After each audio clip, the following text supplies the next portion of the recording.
Prezident İlham Əliyevin gəlini Alyona Əliyeva ulu öndər Heydər Əliyevin anadan olmasının 102-ci il dönümü ilə əlaqədar sosial media hesabında paylaşım edib. Paylaşımda deyilir, bugün müasir Azərbaycanın memarı, xalqımızın əbədi lideri Heydər Əliyevin doğum günüdür.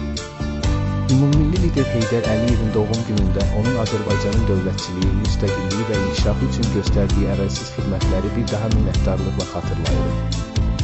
Onun irsi xalqımızın qəlbində əbədi yaşayır.